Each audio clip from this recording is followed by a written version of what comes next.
Zoodoo, zoo, zoodoo. Oh my god. Oh my god. Not this. Hi, queens. Bestie, are you up? What's up, girls? I literally just got up. I'm not even doing like a production today. This is gonna be very chill. We're chatting, we're yapping. This is like not selling, just vibing. So I put it in the chat. Oh my god, you guys, look how cute Beans is. Stop.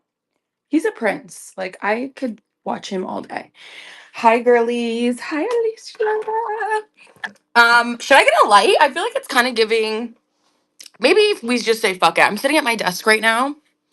Off the wake up, girls. Off the motherfucking wake up. Like, I'm looking crazy. I have my coffee. But you know what? I've been thinking about this a lot lately. I feel like because I stream and because like we do clothes and we sell and blah blah blah, I always feel like I need to like have it very like put together. You know what I mean? Like I'm like, oh, I need lighting, I need this, I need that, and the third. And I'm trying to incorporate just more like regular yammering streams, like off the rip. So we're trying to do it. So I'm gonna have more streams, you guys, that are like informal like this, where we can just cut it up and kiki too, because I do like to yap. You guys know I'm a yapper. You know I'm a yammerer. I do have to do a giveaway, so let me think about what I'm gonna do as a giveaway. I mean, I guess I could just do.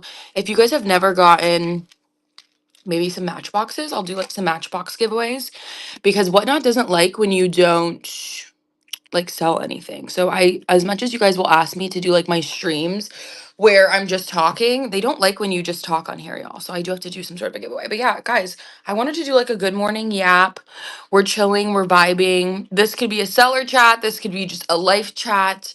But yeah, it's not going to be any sales today. So if you're used to my normal shows, check back my normal shows. I think I'm going to have one on Monday, guys. This is how you know I'm really off the wake up. This is how you know I'm really off the wake up, you guys. I know it's also kind of late here. It's literally 11:30. I feel like I normally don't sleep in so late, y'all, but I have just been really tired. I don't know if anyone's been feeling that energy lately. I have been exhausted, like low key, so fucking exhausted.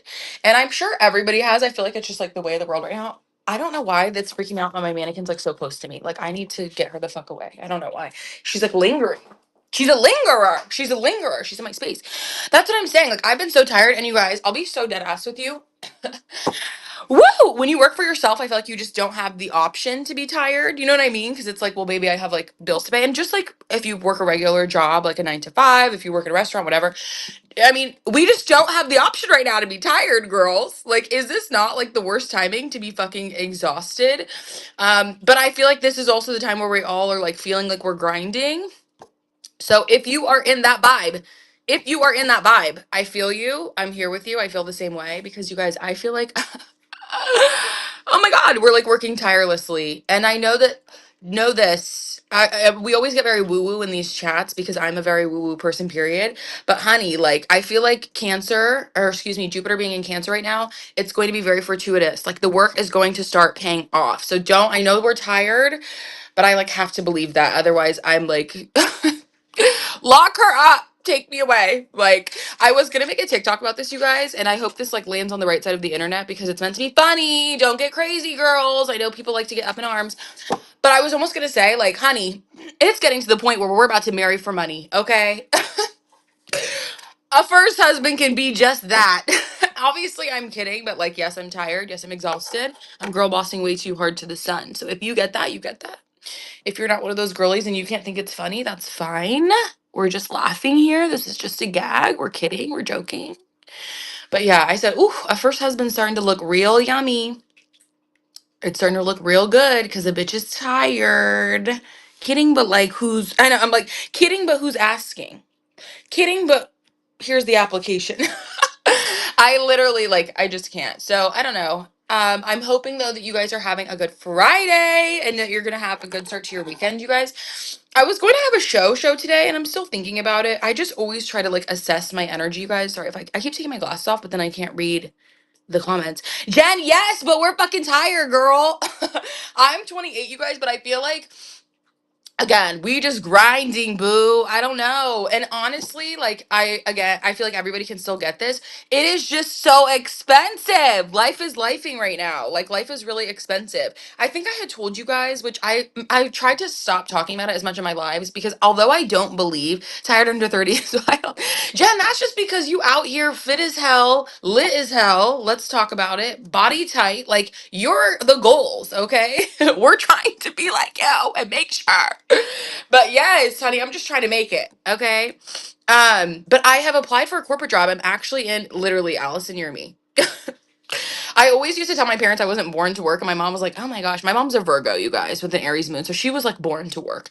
My mom is like definitely workaholic, so she just was like, "Girl, I cannot get it. Like, you need to get it." I'm like, I'm a Libra. I'm like, I don't think I felt like money's just supposed to come to me. Like, I don't know. But I'm in the light, like, I'm waiting to see literally Virgo energy. My girl, like, my mom is the strongest, like, smartest, most capable person I know. I could be brought to tears just by talking about my mom. Sometimes, you guys, do you guys ever have this?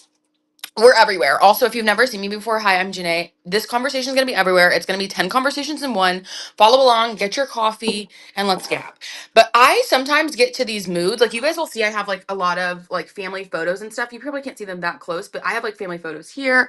I like am somebody that loves to have family photos in my house, but I will genuinely have moments, you guys, where I like just look at them and I'll start crying, thinking about like, oh my God, what about when my mom's not here? Or like, just of gratitude for like my grandmother, my father, my mom, like just that I don't know. Like I totally have so many of those moments. So pro tip, I feel like hanging photos in your house does like bring like it helps me recenter the gratitude, especially seeing like my grandmother specifically and like obviously people that are older. Like I don't know, I just feel like it really I love that. And it does bring me to tears because one day obviously they won't be here, God forbid. But I think that's important. Like I've always thought it's weird if you go to someone's house and they don't have family photos and stuff up. Do you guys think that's weird? I don't know.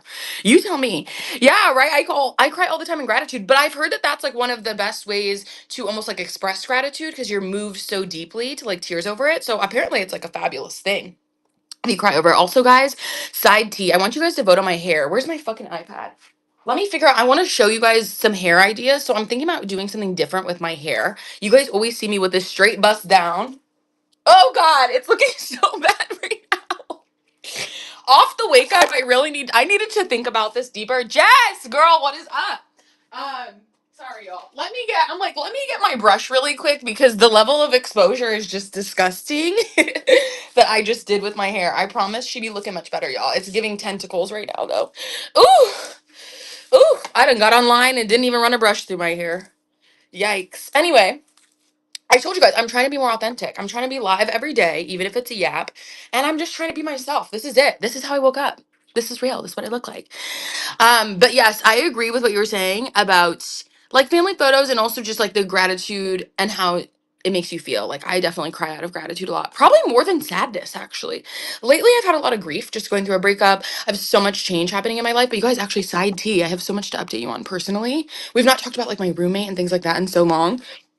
Um, but lots of good is coming in as well. I feel like I'm just trying to like a lot of brown would look good on you. Thank you.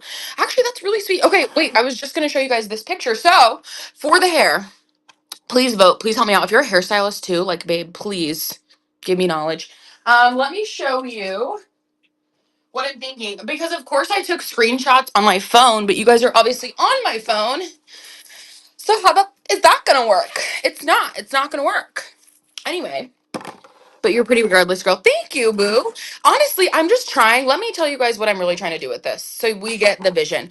I wear a sew-in. If you guys don't know, I always make jokes about it because I'm like, you guys can never tell. But you guys are very sweet. You always are like, oh my God, you have extensions. I love that for you. And I appreciate you. Even if you're lying, I will always take a compliment. So I have a sew-in, which if you don't know what a sew-in is, I feel like they're pretty common. But yeah, you basically, all of my hair underneath this. So this is my natural hair up here like this part right here, you can see like all of this is wefts that's braided down. So this is like obviously my natural hair. I do a sew-in because y'all, I've heard so many people be like, oh my God, like extensions, break your hair extensions. This, my hair is so fucking long. when I unbraid it under this, like you guys, I feel like a sew-in made my hair grow so much longer, so much healthier because you're not putting heat on like your hair. Like I'm putting heat obviously on like this is real human hair, but like still it's not my real human hair. And I love it. What I'm thinking though, because you have to style your leave out up here. Okay, I'm looking very crazy right now. Because you have to style it, I still have to put heat on the top. So I'm thinking I'm gonna go for a curly sew-in. So if you've had a curly hair like install or you've done something like that, let me know. I just honestly, being a mixed person, I who grew up predominantly in like white neighborhoods, white spaces, white areas, I never was comfortable with my curly hair. Shout out to you guys if you also have like curly hair and you can relate to that because I feel like it's a very common experience, like common shared experience too, especially again if you grew up in like more white spaces to try to like assimilate. So I always like my hair, you guys, was basically this long when I was like in high school, excuse me, middle school, etc. I cut my hair um when I was like a sophomore in high school, and I swear it never would grow this long again. Like my natural hair is finally starting to get longer, but like after one chop, I feel like it literally like deaded. But yeah, I don't know. I just want to like rock my curly hair more. I want to fall in love with it. I want to be very like I want to feel comfortable in that. I don't know, even at 28 years old, I still feel like a level of discomfort like just wearing my natural hair out curly and like going out being perceived that way. I don't know why. Like trust me, it's something I talk about literally in therapy. So I'm trying to just get more comfy with it and I'll show you guys like the sew-in. So there's this girl. If you guys are Love Island stans, yeah, right? Like that's what I'm saying. I even thought about getting a closure. So let me know like if you would do that. But I love my curly hair. It's also something like again, I'm very meta with a lot of things. As I get older and decide, I'm not in a relationship now, but eventually I'll have kids. Like I just want my daughters or son, whatever, to feel confident in their curly hair and not feel like it's something that they have to like I felt a lot of pressure to like straighten it. And not even from my family really, but like just at school, like people trying to touch your hair, people, making their comments, doing whatever. So I always like had straight hair and then I had a lot of damage. Like I didn't get my first sew-in, you guys, till I was literally 26 years old. So I did not like my mother is white, my father is black. So I feel like I grew up with my mom would like put our hair in buns and stuff. Like my mom had no understanding of like braids, weaves, even bonnets. I didn't wear a bonnet until I was literally like 25 years old, which is crazy to me now because I'm like, girl, this bitch could have been healthy long. I could have been Brooklyn Nicole, okay? I could have been Lotto's sister, hair down to my ass, okay? But who I'm going for now, let me show you guys. If you are Love Island stands, you know who Soph Piper is. Sophie Piper was like one of the girls. I think was on the British one. I'm actually not a huge Love Island girly, but this is what her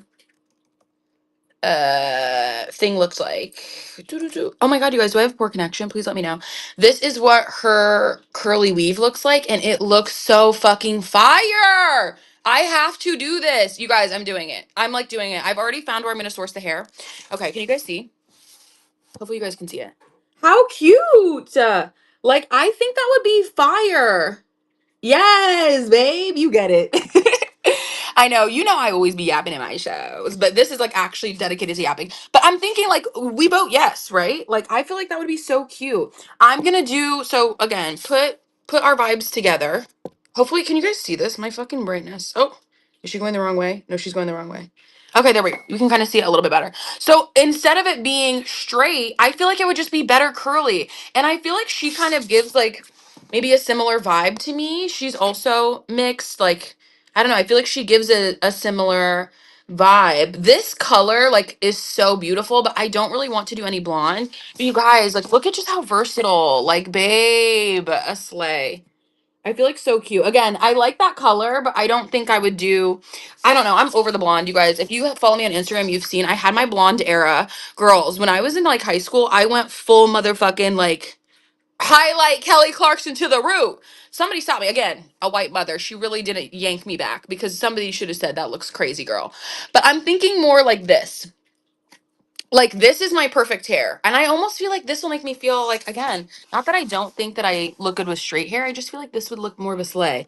And her and I have very similar hair textures. Like my natural hair out, I feel like looks more like this. So she has leave out and then obviously this is the extension, you guys. So what do we think? I'm thinking yay. Like I think this is the inspo.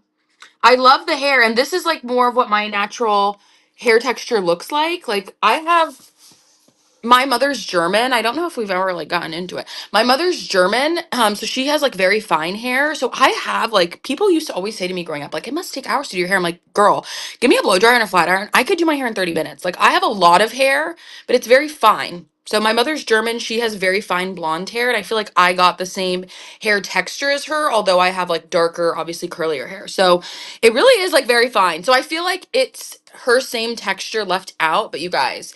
I'm like really excited about this. Like I'm so excited. The only thing I'm stressed over is length because I do a lot of heated workouts as you guys know. I love hot yoga, yoga sculpt, etc.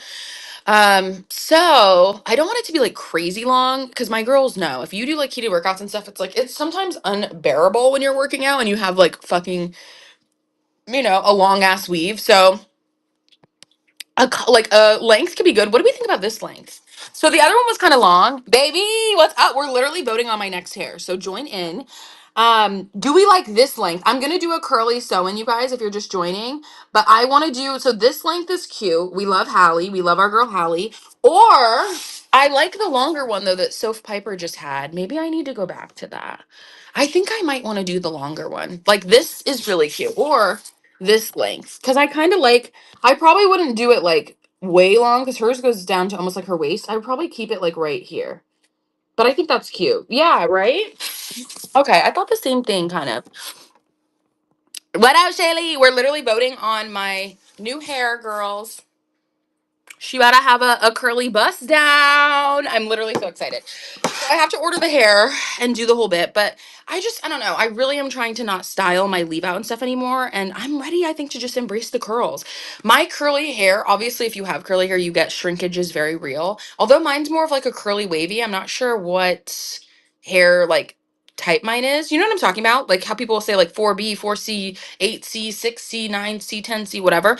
I don't know what any of that shit is. I don't know what mine is, but I feel like when I saw Soph Piper, I was like, that's what my hair looks like. Cause it's kind of weird. Like, especially as a mixed person, you can have very different hair textures. Like my sister's hair is like basically straight. My sister's hair looks like my extensions. It is very straight. And she had a baby. Obviously, my niece is like 12. But when she had my niece, her hair like straightened out, which is odd. So if you've had a baby, has your hair texture changed? Because my sister's was like probably Soph Piper's hair curly like this.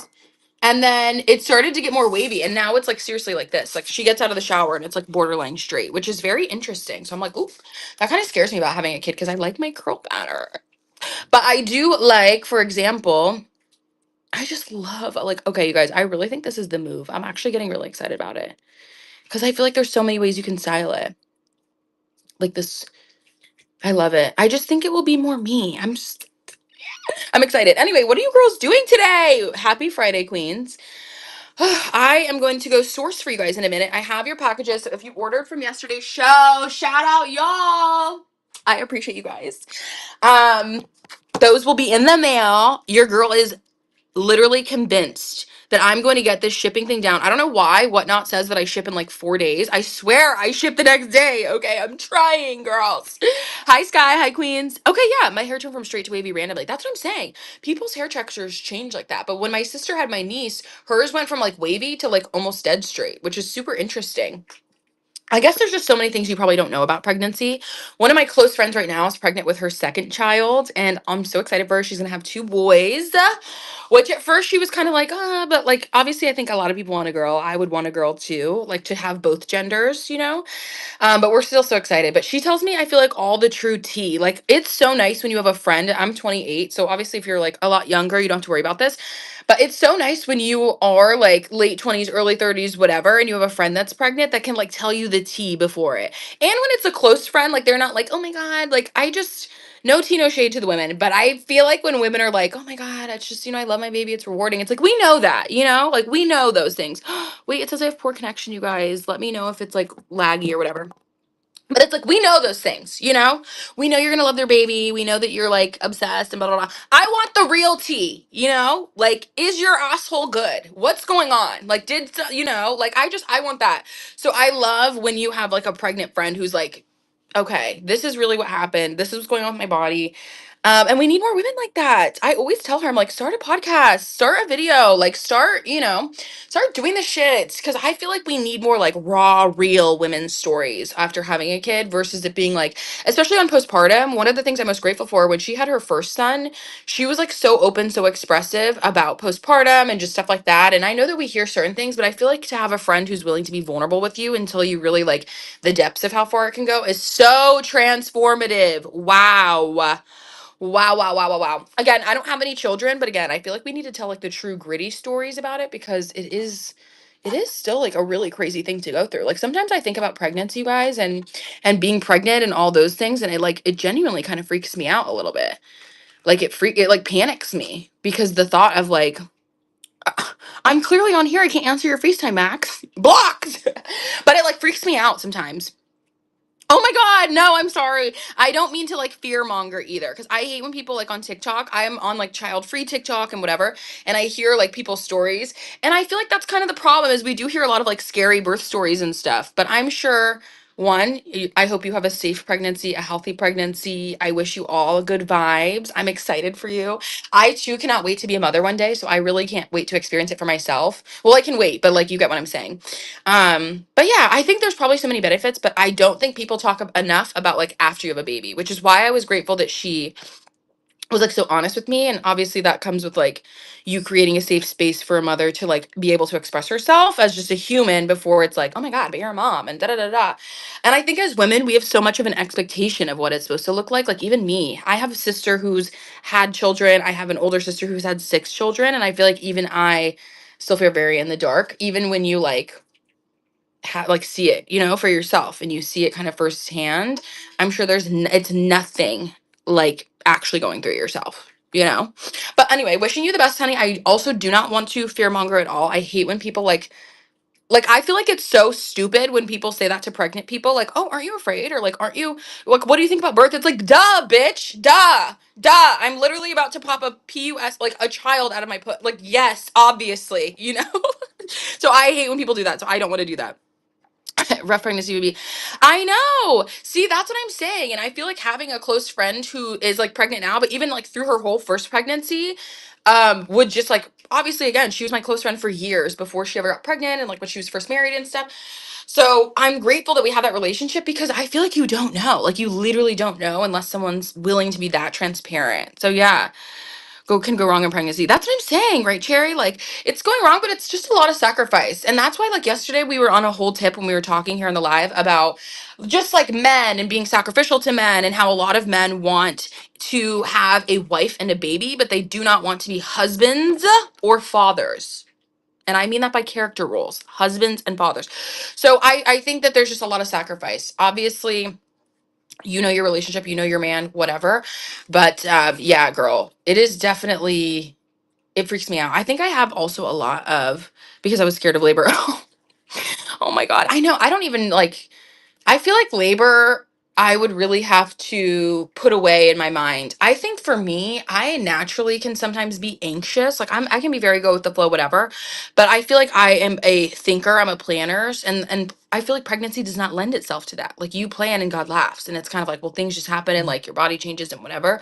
So I don't know. It does freak me out. Like it does really freak me the fuck out sometimes. But the labor part never. It's really just being pregnant. Is that weird? Does anybody else feel that way? That it's like not necessarily labor that scares me. It's literally like having to carry the baby for months and months and months and like your body changing, things going, like just differences. You feel like feeling the baby move. I think there's a lot of cool, rewarding pieces. But yeah, it's very interesting. Pregnancy is such a conundrum. It's something that I didn't realize until I was older that I felt mixed about. Like I've always known I wanted children, but like the process of having them, like me having to be the pregnant one. And I feel like I've said this since I was younger. I'm like, I wish that you could take turns. Like I wish as like a husband and wife, whatever, or like as a partnership that you could be like, okay, you're gonna have the next baby. You know what I mean? Or like they're like, all right, like I'll take this one for the team. Like I wish a man could have a baby too. Because truthfully, like they'll never know the same amount of sacrifice. But everyone experiences different. See, that's sweet. And I agree. I do think that like it's so indicative of how your pregnancy is. Like my sister, my middle sister who has one child, she did not have an easy pregnancy. And I feel like that's literally why she only had one child. Because it's just so much that you like, I don't know, put effort and energy and etc. into. Yeah, right. Like if I could just blink and have the baby, I feel like I would totally do that. But the pregnancy is what freaks me out. It's not the giving birth or like having the baby physically. Like I know a lot of people are like, wow, and then you bring it home and it's whatever. It's like having to be pregnant for months and months and months, and I don't know, just be in the thick of it. Like my friend who I was talking about that's pregnant now, she's like, I know I didn't like plan well enough. Like I'm pregnant during the summer. And I'm like, I've never thought about what being pregnant in the summer is like. And she lives in Miami, so it's like, oh my God.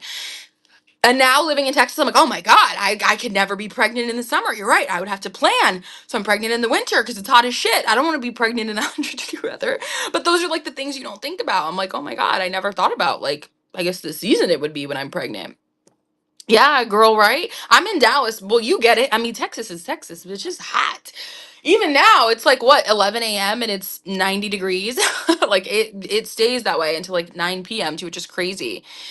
Exactly. I'm sure like even my sister with one child, truthfully, I could have seen her not having any kids, and it's not at all to, give a connotation on her as a mother. She's just always been a very independent, like hardworking, like, person that was never like overly oriented towards having kids and stuff like that. So, it's 52 in Seattle. See, that's crazy, Max. I never like 52 in June seems diabolical to me. San Antonio was flooded. Oh my God, I have a friend that lives in San Antonio. That's crazy. Flooded with the rain. Yesterday we didn't really get that much rain here in Dallas. But yeah, y'all, it's interesting. It's interesting to say the least. He's like, Beef wanted to move there so I could be pregnant with it. Yeah, dude. Honestly, I'm still getting used to Dallas. I'm still figuring it out. I've only lived here since January. So it's very, and thank you for asking that question, Queen, because I wanted to even ask. I feel like the people, I know a lot of Dallas girls. I know a lot of, just like people here. Actually, I feel like a lot of people and whatnot are actually here in Texas.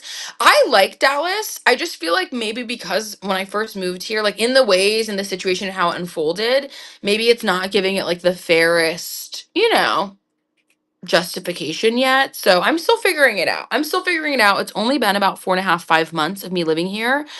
I will say this: people are very nice. I feel like Texas. I moved from Miami, so take that with a grain of salt. But people are very nice, especially compared to Miami. People are very like lax here. I feel like Texas is a lot slower. It's like a slower paced life, which obviously. And things are cheaper here, which is nice. Like your day-to-day stuff is a lot cheaper going out to eat, etc. People are so hospitable here. I feel like making friends is like actually pretty easy here. People are super like, especially women. I obviously do this full time, work for myself, and I work from home. So like meeting friends, I was like a little nervous about. I do have Bumble BFF, and I have met some really cool girls from it, but also just like being out and about. Like people are very friendly when you're out. People will approach you. Like me and my friend were walking her dog the other day, and this couple just like came up and literally sat at our table. We were like at a table at a restaurant eating. So I feel like people can just be super sweet and will like sit down and be like, hey, oh my God, like talk to you about your dog, talk to you about what they're doing. So people are very nice here. Like Texans are super hospitable. Now the cons. The cost of living is actually more expensive than I thought. I will say, like, I think it's just the sign of the times though. Like it's expensive everywhere, sort of a vibe. Um, it is hot as shit in the summer. Like I am actually surprised. People were like, "Oh, prepare," and it's supposed to get worse, which is crazy because it's like 90 something degrees right now. But like it is actually really warm. And what else? I feel like it can be kind of boring, but maybe I've just not like tapped into the stuff. Like there does seem like there's a lot of events. I think it's just DFW so spread out. So some people will be like, oh my God, like I'll see on TikTok and it's like Dallas events, blah, blah, blah, blah, but they're like in Plano, Texas. And I'm like, okay, well, that's like actually 40 minutes from Dallas. It's actually not Dallas. So I think sometimes it's a different vibe. But honestly, if you were going to move here, I would say do it. Like I like it thus far. I feel like the pros outweigh the cons, honestly. And like people, cost of living, it's very transient. So like so many people come and go here in Dallas. So it's a vibe, y'all. It's a motherfucking vibe. But yeah, thank you for asking that too. Honestly, you guys have been so sweet about it. Also, update T on my roommate because I feel like some of you, I don't know if everybody here has been on my roommate journey, T, but yeah, he's actually gonna move in with his girlfriend. You guys, I'm actually really excited for him. Like he seems like he's thriving with the new girl, so he's no longer a slut. He's found one and he's settled down, as the men do. What is that called? Like the taxi cab theory? When they're ready to settle, they kind of just settle with like who's there. Well, his taxi cab light is on and now he's settled. So this is all positive things, you guys. But yeah, that's kind of the tea on that. Like Dallas really is a cool vibe. It's a cool city to to be in. Especially I feel like if you're younger and like a grinder. Like a lot of people are like cool here, I would say. And like professionals. Like a lot of people really are like either in finance, in oil, in, like something like that. I feel like they have very like old money careers here in Dallas, which I think is good if you're out and about and looking to network too. Like good connections here. So that's the tea, Shayla. He asked me, he was like, he was one, love, love, love. I feel like he's so communicative. I've never lived with a straight man before. That was like not my boyfriend. Like as you guys know, I've been into Hi, Bay. I've been in 2 long relationships, so I've never lived with a man that was not like my man, which I feel like is very normal. Hi, Carlos. Which I feel like is super normal as like a woman. Like, let me know if you guys have ever lived with like a straight man by choice that you were not romantically involved in. Um, so this was very like by happenstance. But I will tell you this, you guys. I've lived with one guy before, and he was my gay best friend. He's still one of my great friends. Obviously, he was fab, but we were like friends before, so naturally living together was like normal. Obviously, with my roommate now, he's like a stranger, but he's so nice. I could have not have gotten more blessed or lucky. Like, such a good guy, like just a wholesome guy. He's a Scorpio, so at first I was a little like, and again, I told you guys he was a slut, so it really like it worked out. But now that he has his girlfriend, he's settled down, whatever. He kind of gave me the option. He was like, "So listen, they've only been dating for like a month and a half." So I was a little like, "Wait, you want to move in with her? Like that's crazy." And honestly, like y'all know me, I'm just gonna say that. And he kind of giggled and was like, "I know it's a little quick, but he's a little bit older. He's like in his mid 30s, so I think he's just like, when whatever." And she seems cool too. I really like the girl that he's like seeing. She's very, very cool, especially because it's like from a girl's perspective. Like you date a guy and he's living with like a straight baddie, and like I would probably be a little bit like, wait, why, like what's going on here? And even like when I would tell people initially, they're like, wait, what's going on? Like, why are you? And I'm like, is that not normal? Like, do people just not live with straight men? If you're like a straight woman, I guess you probably wouldn't just like pick a guy roommate. But either way, so he was like just kind of explaining me to their situation and like asking what I wanted to do. Essentially, I could have somebody move in, but you know what? Honestly, I might just try to rent. We live in a condo, so it's 2 bedroom, 2 bathroom, and it's like split, so it's 2 stories. The top is like the master bedroom and bathroom, and then I live downstairs, and I have also like kind of a master bedroom and a bathroom attached to it. So it's almost like 2 master suites, which is really cool.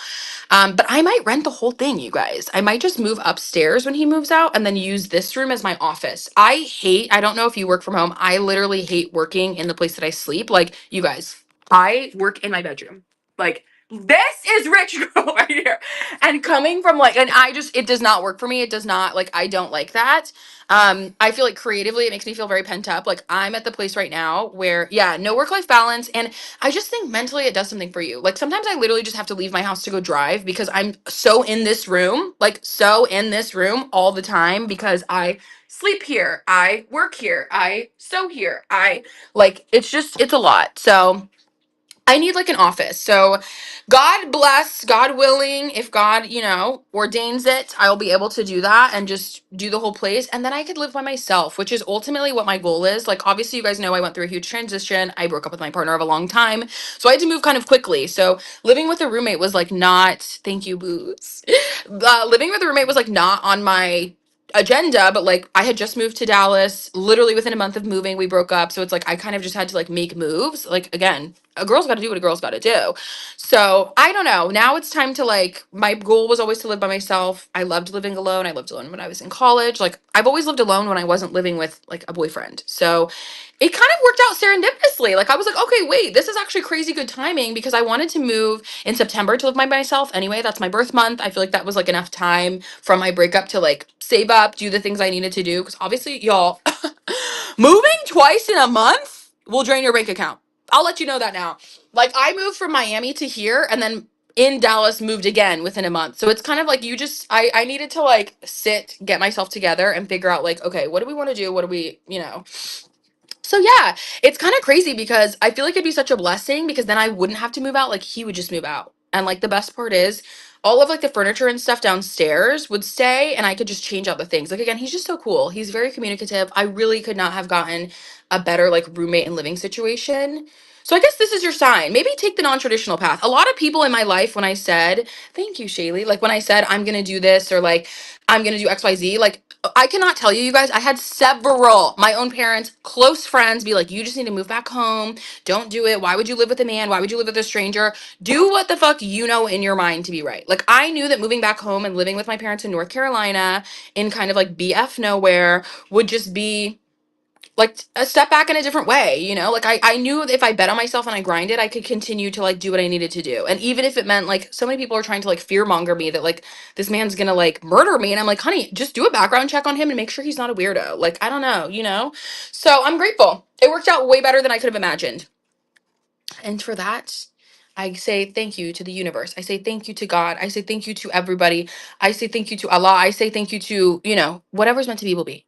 And I am very grateful he's not a weirdo. And now it's kind of working out that he will end up actually moving out. And then I get to live by myself and I don't have to move again and pay to move again and pay for another deposit and blah, blah, blah, blah. You know, you guys get it. You've moved.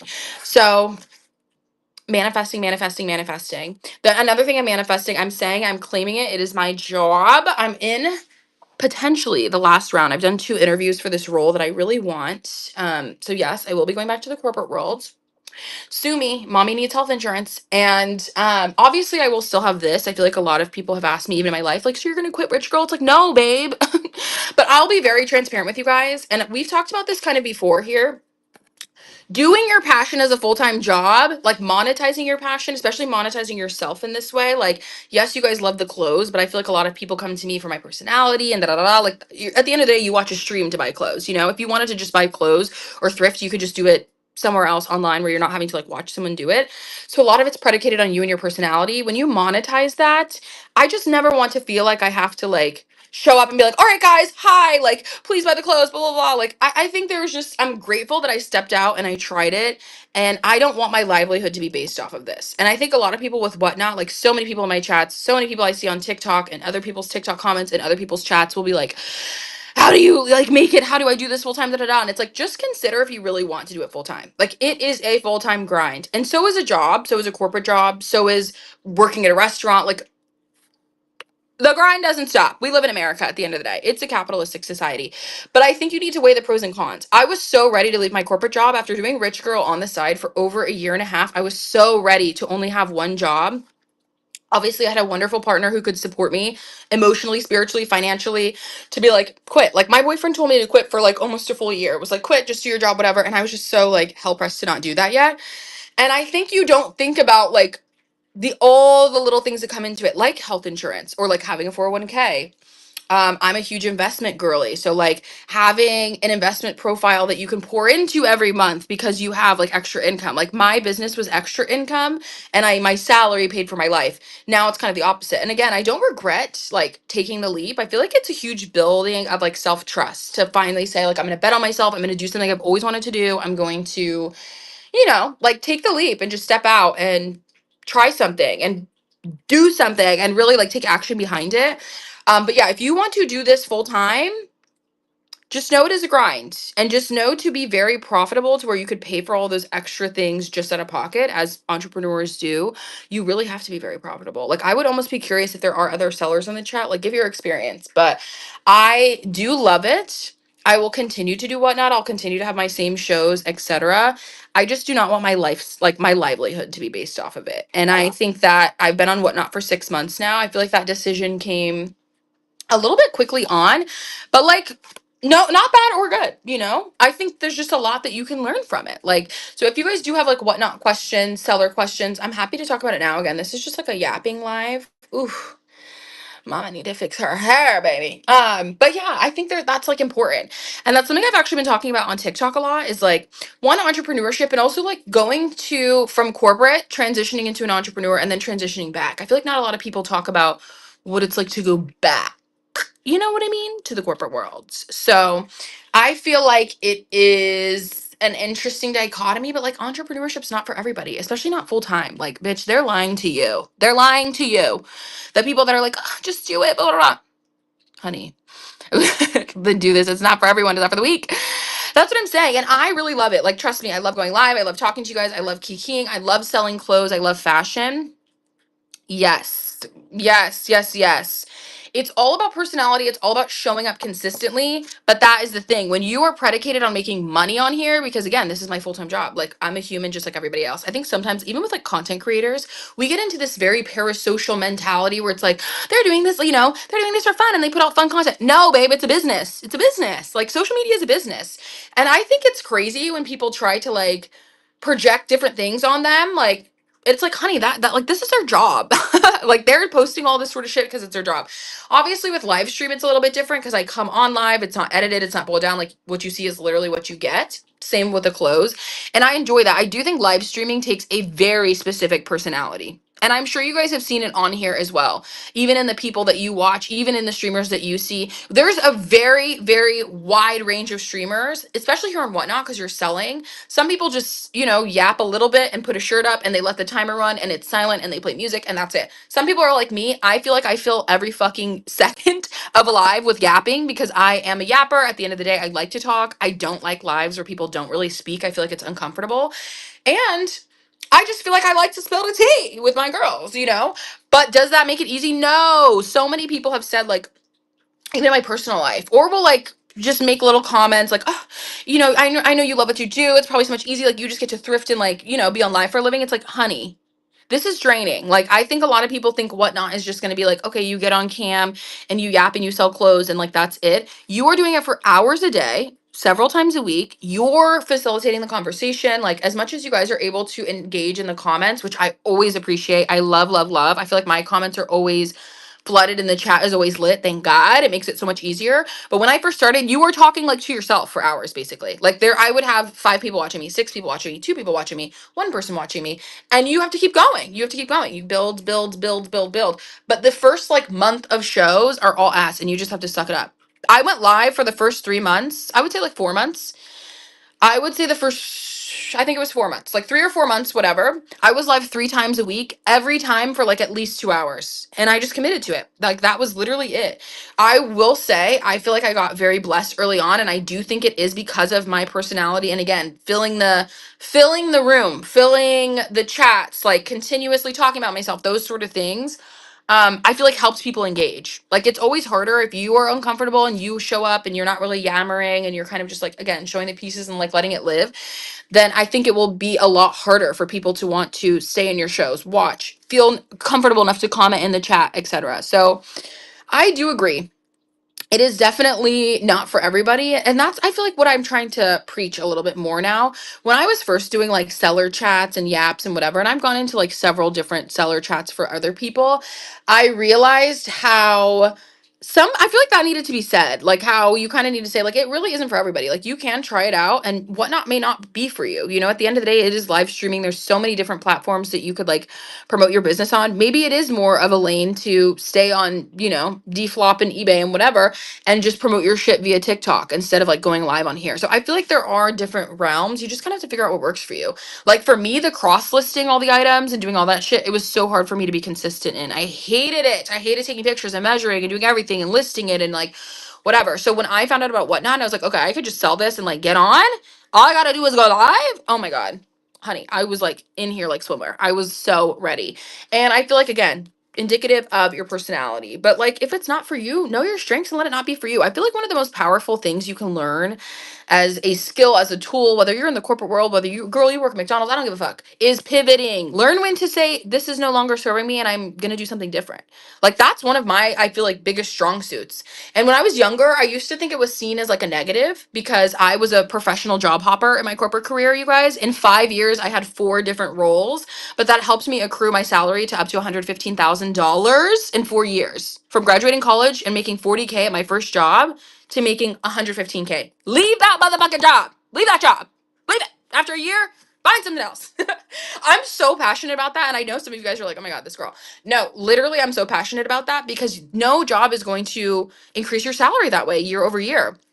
So I think that there is a really, really huge strength in being able to be like, I deserve better and I'm going to go elsewhere. Like, better is out there for me. you know, or I want a different skill set, or like this is not working for me, let me do this. So I think even in my life now, when people are like, oh, you're applying for corporate jobs, like obviously I announced to like my business, meaning like the old business that I worked for, like on LinkedIn and things like that, that I was, you know, pursuing my business by myself. And obviously a lot of my coworkers had already known that I'd had the business for over a year and was doing it in tandem. Y'all, I would like bring all of your guys' clothing packages into work and have them pick them up, like USPS pick it up for my job. So my coworkers knew I was on game. But a lot of people also in my life were like, isn't that, you know, is it weird that you're gonna try to go back now? Like almost like projecting as though I would feel a sense of shame. And it's like, one, I'm never gonna feel ashamed for having the courage to bet on myself. Like, do you know how many people waste their entire life never taking the leap, never taking a jump, never doing anything that they truly know in their heart of hearts they want to do? I'm so grateful. I'll take the leap every time. And when it's not serving me, I know there's a net that's going to catch me and I can go a different route. And I feel like that's such a beautiful thing. Like, know when something's not serving you and when to be like, all right, y'all, it's a wrap. Like, it's time for me to go elsewhere. It's time for me to try something else. It's time for me to put my energy in something else. That is so important, especially as women. Like, please do that. Relationships, jobs, I don't care what it is. When it's not working for you, pivot, bitch. Pivot. Be gone. Especially in relationships. We talk about this at length, but like, exactly, the power of the pivot. I feel like you just have to be very grounded in what you know you want and what you bring to the table. And I even have like, again, my parents are both very traditional people. And you know what I mean by that. My mom was in the military for years, decades, etc. And I think that in their generation, obviously they had like pensions and things like that. So like having loyalty to a business was actually advantageous. Like it would actually yield you something. If you worked for a company for 40 years, you had a nice pension, you were taken care of, etc. That doesn't exist today. So even when I was graduating and was going into my first role, a lot of the condescension I saw was from my parents who were like, oh my God, you're going to leave this job already? It's only been a year. Like, da da da. And then after the second and third time, my mom was like almost basically telling me I was like unemployable. And yet every time, what the fuck happened? I got a job. I got a job. I promise you, I feel like people will, you'll land exactly where you're meant to. And I feel like most employers really liked how passionate and like dead set I was on not compromising. Like obviously they'd ask me like, "Oh, you've had, you know, you stayed at each company for about a year." Like I think they get a little bit of fear and like, "Oh my God, are you going to leave too?" But I feel like if you can back it up and just speak to the fact that like you want growth and you want certain things for yourself and these are things you value and I'm not going to settle. I'm going to look for that, whether it's this business, a different business, whatever. Like these are my goals and I want your business to align with them as well. I feel like they love that shit. Like they love that shit. And I feel like it's always helped me get a job. So pray that I make it to the third round, you guys. I'm supposed to hear back today. So I'm kind of like, all right, let's see. You know, hopefully there's not a crying live later. Check back.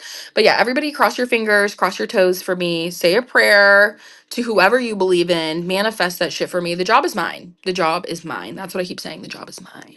The job is mine.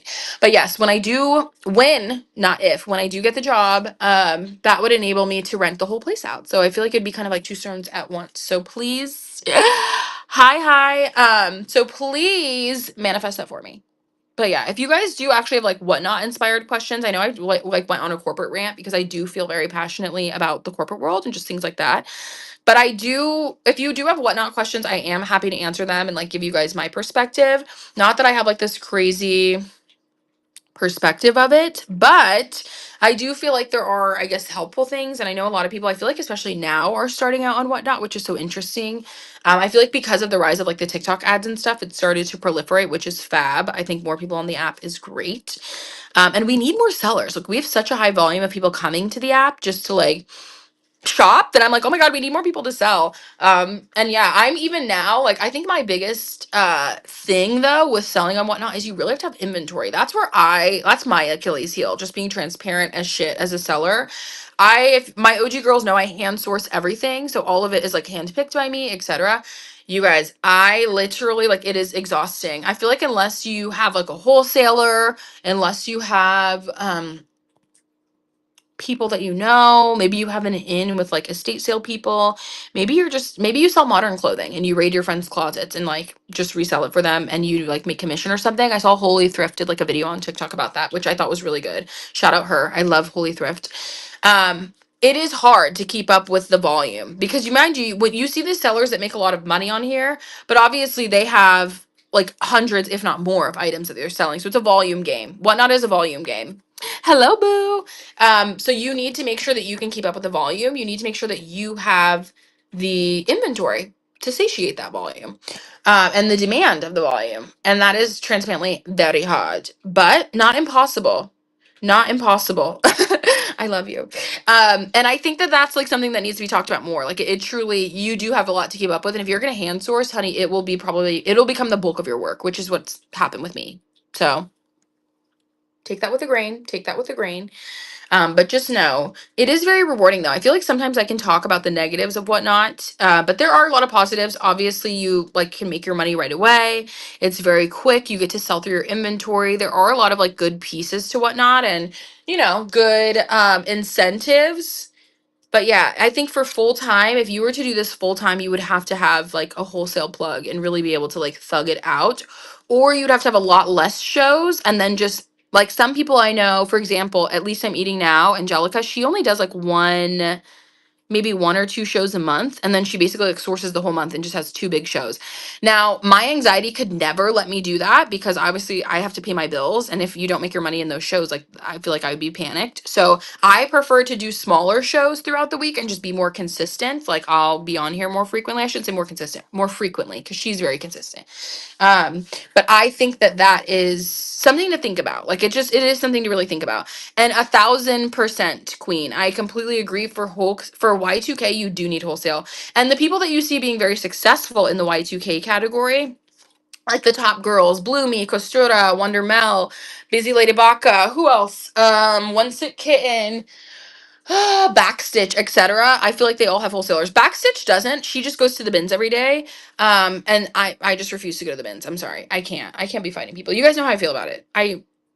Anyway, I completely agree though that like you do have to have a plug or something like that, because also like we've all seen those girls shows, or like Girl Online, Mackenzie, you have like 200 items. It's like you're not hand sourcing those, you know what I mean? Like you bought those off of somebody. So I've tried, you guys. I really have tried the wholesale route. It has not worked out for me yet. I did just have a conversation with somebody yesterday, so maybe that will, like, one of you guys actually reached out to me in my live, and she's from the Bay Area. She was like, "Girl, I have all these clothes. Like, would you want to handpick any, whatever?" So we'll see. I'm a huge like, you can do wholesale. I really don't give a shit. I just like to handpick. I'm not going to. Yes. I'm not going to just buy like a box from somebody. And I've done that before, and that's why I say I won't do it. And she was from my very close friend. Like I love her, whatever. We have a little bit of different styles, which is where I think it kind of like separated. I'm more Y2K. She's a little bit more true vintage. But I had bought 40 pounds of clothes off of her. And out of those, about 2.5 boxes were like salvageable, but again, I paid for all four of them. So it's just, I probably wouldn't make that mistake again. I basically broke even for the money I paid since I only could sell about half the items. So I like and then I ended up having to like get rid of the other one. So it just, I don't know. I don't really love a wholesale situation unless I can hand pick, but we'll see, girls. I don't know. At this point, we're all just eyes closed swanging, right? Like we're trying to figure it out. Okay. Da Vinci's Modern because of that, and my YT coach. Yeah, see, that's what I'm saying. And honestly, I've actually thought about this a lot. You guys know, especially my OG girls know, I literally only sell like paper tag vintage. I'm very like pretty predicated on it. Now it doesn't always have to have a paper tag, but it's always like Y2K vintage, whatever. And lately I've started to have almost like internal conflicts because I don't sell like almost any made in China pieces. I'm sure I have sold handfuls of them, but out of like the thousands of pieces I've sold, it has literally probably been like 20, 30 pieces. But something that I've noticed, one, vintage is becoming harder to find. Yes, it's become more saturated. That's its own argument. But it's also like with the rise of fast fashion and all the shit, like you can see that in the thrift stores. Like the vintage is becoming harder, or like fewer and farther between. So, oh my God, my friend Amy just seriously here. Would you be willing to move to Northwest Arkansas? Oh my God, my. Okay, guys, a lot's happening right now. Like between my roommate, my friend just texted me about like what's going on. The world is worlding. Okay, shout out to my motherfucking Jupiter with Cancer, you guys. Open yourself up to the blessings. Open yourself up to the miracles.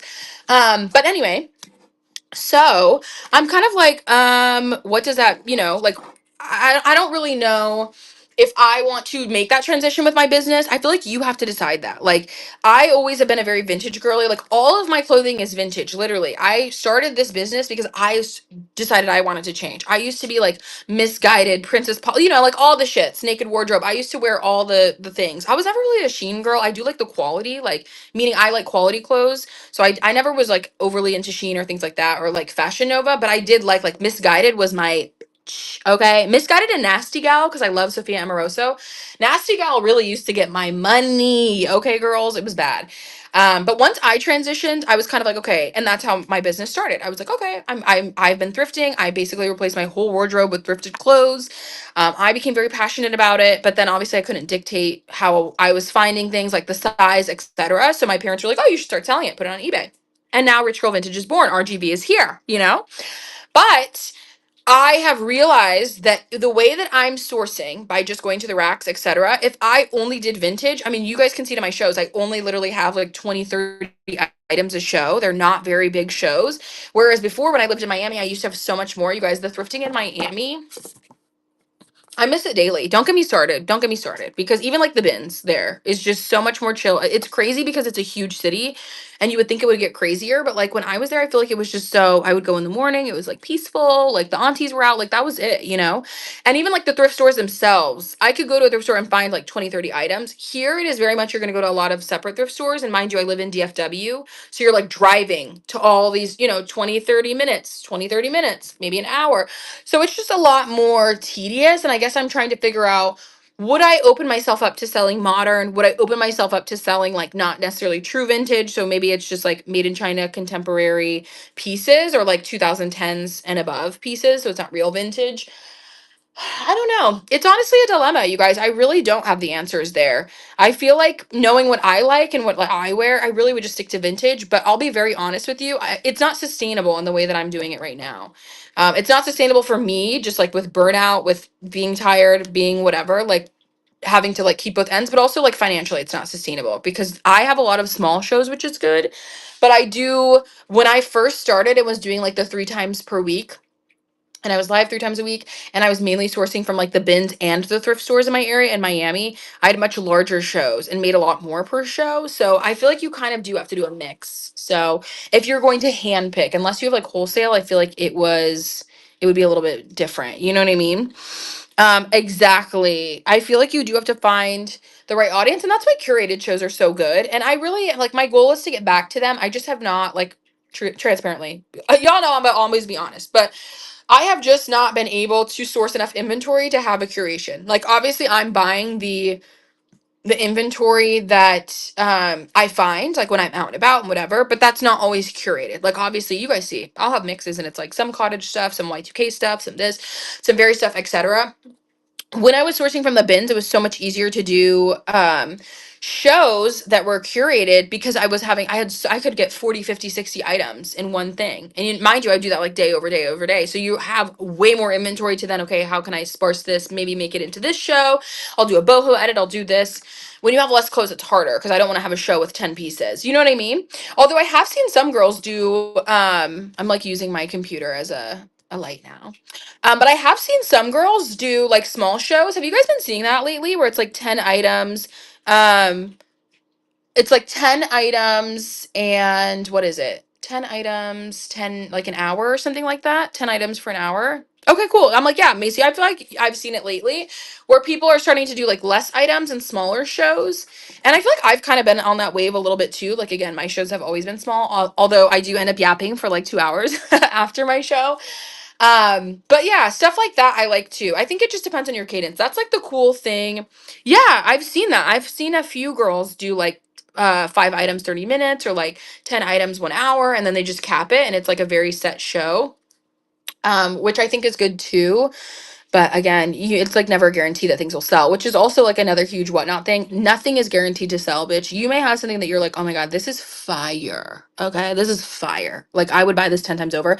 And then the girlies will be like, you know.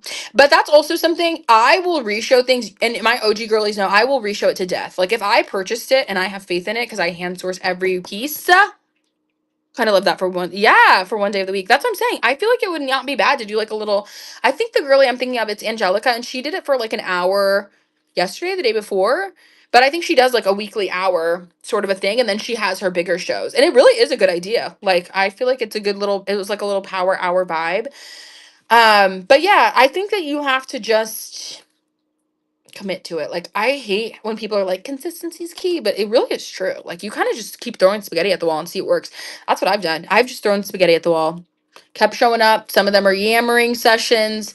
Some of them are curated shows. Lately, I've again been doing mystery polls to kind of just like stay alive and figure it out. What else? Whatnot is just an interesting place, honestly. It really is. It's interesting and yet it can be so fruitful. One thing I have not tried, and I feel like I need to step up my game, girls, is doing more TikTok content. I've noticed a lot of like the larger creators on this app, on Whatnot, have been making really consistent TikTok content. And I feel like it does drive a good audience here. Like a lot of the girlies do come from TikTok and stuff. So I think I'm gonna start making more content around it. You guys, if you don't follow me, I do already have like TikTok and Instagram. My Instagram for my thing is in the like for my store is in the show notes. And then my TikTok for myself is there, and that's also my personal Instagram. I do post every day on TikTok, but again, I try to keep my TikTok separate from my business because I want it to be monetized just for me. But yeah, help me get to 3K, guys. Follow me now, girls. But I do like little vlogs. I'll post behind the scenes. I talk a lot. Like, you guys love my yammering, and you guys always tell me to start a podcast, which I love. You guys, you can check out my podcast. I do have one. I have not posted a new episode in like 2 years, but I do like a lot of TikTok content where I'll post like clips of, I don't know, this is very niche and interesting, kind of. I will do like video diarying. So sometimes I'll just set my phone up and record and I'm just talking to myself and it's literally just a video. But like it helps me. I'm a very vocal, articulate person. I want to get it out. I'm an avid journaler, as you guys know, but I like to talk too. I like to talk through things. So sometimes I'll post those as clips on TikTok and they honestly do really well. Although they do feel a bit vulnerable to me. It is things I stand by, whether it's dating, relationships, business, etc. I just love yammering. So that is exactly what the TikTok is. So if you want to see any of that, enjoy. Enjoy, baby. But yeah, I'm trying to figure out what I'm gonna do today. I probably will go thrifting for you guys for a little bit because honestly, I do need some more clothes before our show. I think I'm gonna go on tomorrow and maybe even a little bit later. As I told you guys, I'm trying to go live. I'm not trying. I'm going live every day. I'm going live daily and figuring it out. Whether it's a YAP, whether it's a little showy show, but follow along. I appreciate you guys doing my morning YAP. I hopefully will get my hair redone soon. If you guys were not here for the beginning, I'm doing a curly sew-in. I'm literally gagged. I'm so fucking excited. This is what she's gonna look like. I know, girls. I'm excited. I want to do like I'm going to do like this because this is like my natural hair texture, so I feel like this is like a good comparison. I love Soph Piper. If you watch Love Island UK, you know. But again, I think I'm old. I think I'm over the straight hair. I'm trying to like embrace my natural hair. And she just does such a good job. I love the extensions. I've never had curly extensions before though. But I feel like she makes them look so beautiful and like manageable. You guys, I cannot wait. Oh my god, like this is my dream fucking hair, you guys. Stop. This is my dream hair. So beautiful. Like, honey, please. So beautiful. Literally stunning. So, I'm going to buy the hair probably later today. And then my stylist is not in town right now. He's actually out the country. Shout out to Jolie. We love it. But I think that's gonna be my next wave, you guys. I'm really excited to not have to like put any heat because I still obviously have extensions, but I told you guys like this is all my hair up here that I leave out. And I don't want to have to put heat on it. Like I need to, thank you, booze. I need to just let it, I feel like I need to just embrace the curls, like while getting the length. Like, okay, you get the length, get the volume that you want from extensions, but like let your natural hair just hair. So I'm trying to do that, especially y'all in this Texas motherfucking heat and this humidity, girls. Ooh, straightening this hair and doing your hair every day is not it, baby. You're putting heat on your hair for no reason. It is so humid here, which is kind of tea because I moved from Miami, so it was just not giving that. Like I did not think it would be that humid here, but yes, girls, I feel like that's what I want. I think lengthwise, I'm gonna do something closer to this, you guys. It's so bad. Oh my god. Also, this girl is stunning. Shout out Pinterest. I think I'll do something closer to this length because I don't want it to be like this long. I feel like sometimes it could get a little too long, but this is good. Like a little under the bust, I would say. Or do you guys think longer? What do you guys think? Longer or this? because I do feel like I'm a like heated yoga girly. And so I don't know. I don't want my hair to get too like mangled or too much. She's so stunningly pretty. Who is this woman? I feel like she's gorgeous. Oh, Halle Berry with her curly weave was so pretty too. She looks so good. I love Pinterest, you guys. I'm telling you. But I've seen several other girlies do that. Yeah, if you're active, definitely a little shorter. That's what I'm saying. I love that length because honestly, sometimes, and you guys know, my extension girlies know, when you get like longer extensions, they can become so unmanageable, especially in the back, or they just get like very tangled. I feel like I always have to. Yes, girl, that's what I'm scared for. But I'm like, I have to just do curly. Yeah, that's exactly. Macy, you get it. Extension girlies get it because you end up having like I keep a where is my oh literally. I have to keep a little brush because it's just you always get like a little nasty like I just feel like extensions get crazy. So I'm a little bit scared to have curly extensions, but I feel like they're easier to diffuse, easier like at least then you can just kind of like wet them, condition them, separate it, diffuse it, you're good. With straight hair like you have to put the heat, you have to do all this like I don't know. I feel like it's too much to keep them good. So I'm excited. I've never done curly like that before, you guys. So this is gonna be new. This will be new for all of us. But yeah, shout out to the next like month. We'll probably have it put in and I think it'll be great. I just want to make sure I have it for my birthday, which is in the end of September. So we have a lot of time. If only my natural hair could grow out like this, you guys. Stop. I'm telling you, after you do like one chop, I feel like God punishes you. Like I cut my hair once when I was in high school. I used to have, oh my God, like this hair is so stunning. Stop. I'm telling you, I'm on a wave. I'm on a wave. Who is this baddie? She's so pretty. Such a gorgeous hair. And the color. Who calling? Who's calling that shit? I cut my hair when I was in, I think I was like in the 10th or 11th grade. After having like hair that length, like my hair was so long to like here, girls, it will not. Now it's finally getting to like right here, like my natural hair, but honey, it's taking years, babe. It's a little bit scary. Wall of apricot. I don't keep getting all these spam calls. Is anyone else getting spam calls? Like, what's the tea, you guys? What's the motherfucking tea on the spam calls now? But yeah, oh my God, I could look at like curly weave all day. It's so pretty. Like it's just so pretty. And I'm glad I'm like convincing myself to do this because I really, really, really I don't know. I don't know why I never did it before. Yeah, right. I keep getting like spam calls and messages, y'all. It's so annoying. I've actually thought this. Has anyone changed their number in their adult life? I think I'm actually gonna do like a number change, dead ass. And I know that might seem dramatic, and some people are like, wait, why would you do that? Because I'm ready to just like start over. Like, does anybody ever get like I'm like, I need to just not I want several people to no longer have my number.